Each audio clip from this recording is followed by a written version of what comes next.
First of all, I didn't find either quarterback particularly impressive. I think in the New York Post, they worded it best. Neither were impressive or unimpressive. I think when you look at it, you're talking about a team with quarterbacks over the last 3 years. Starting quarterback Skip Bayless have thrown 57 interceptions for the New York Jets. That includes Mark Sanchez, by the way, who now is a backup in Philadelphia. But they've 57 interceptions over the last 3 years. They ranked 29th and 30th, respectively, over the last 2 years in yards gained, and I think 29th and 28th in points scored. This offense is anemic. And so when you look at it, I say to myself, what I saw Vick do with his legs, he still has that wow factor. He's still electrifying with his legs. Geno, to me, is going to have to show that he can really, really throw the football.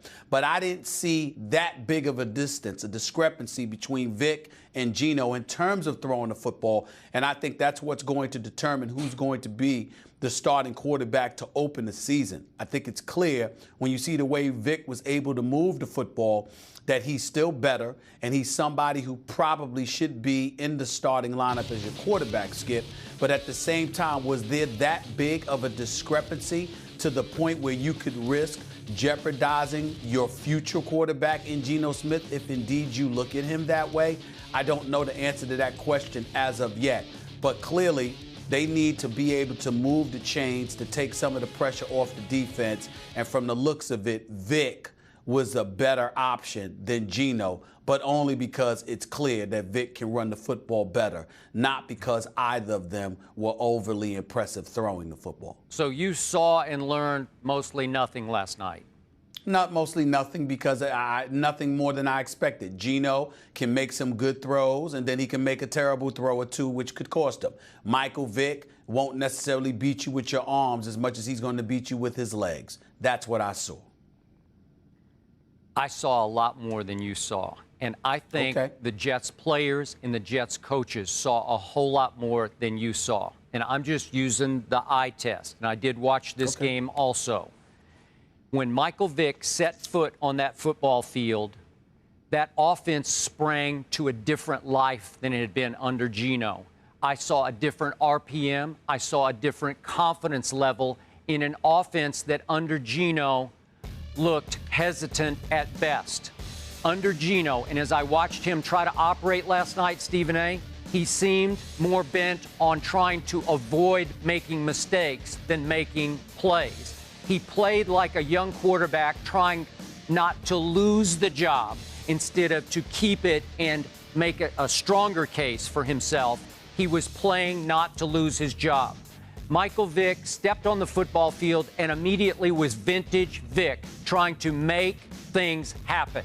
Now, you can say he really has nothing to lose. Maybe last night was advantage Vick because all he had to do is come in and just let it fly, and if he stunk it up, it really wouldn't matter because he knows he's a second-team quarterback already.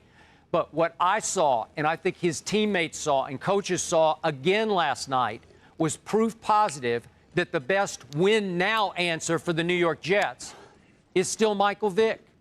He's fresh after a year basically off at age 34. There's still a lot left in that arm. There's quite a bit left in the legs. I didn't see young Vick last night, but I saw wow. And I saw a guy who can make plays with the legs as well as the arm. I wish he'd made more plays with his arm, but he made some big third down conversions. It was impressive what he did, and Geno was thoroughly unimpressive to me. So, again, it's just the first preseason game. I don't care. I think Michael Vick won the battle last night. Maybe he won't win the quote-unquote war, but he won that battle. Yeah, but I want to be clear. I don't think we disagree. But I'm just saying to you that we're looking at two different things. You're looking at the RPM of the offense and how they seem to gravitate towards him. That's undeniable. But we pretty much knew that would happen, Skip, because Vick has been in the league for 14 years and we know what he's capable of doing, whereas Geno still has a lot to prove coming off a 12-touchdown, 21-interception season. We understand that. But what I'm talking about in terms of just the eye test as it pertains to their individual showcase last night, I'm saying there wasn't that big of a discrepancy. I still roll with Vick because the upside is greater for this season. He has a better chance of moving the chains, and I think it's incumbent upon Geno to really distance himself from Vick in terms of his ability to throw the football, because we know even though he's capable of scampering for yardage, he can't run like Vick can run. He doesn't have the pocket presence that Vick has, and all of those things are problematic. But also last night, one of the reasons why I think you'd give Vick the edge, the offensive line wasn't that impressive. No, it wasn't. Now, obviously, you're going to assume that they'll get it together because you got Cologne, you've got Mangold, you've got DeBrickashaw, Ferguson, and these boys. There's still some issue at right tackle or whatever, but that's not their blind side, but it would be Vick's blind side. Keep that in mind as well. So you have to really, really watch the right tackle. But in the end, what it comes down to is that Vick is more experienced. Vick is a playmaker. Vick is going to take chances. And you may very well want that if you're the New York Jets, because that's something you haven't had from your quarterback in years under the Rex Ryan era. Okay, I'm not suggesting that Michael Vick is the long-term answer, but I have my doubts that Geno is the long-term answer either.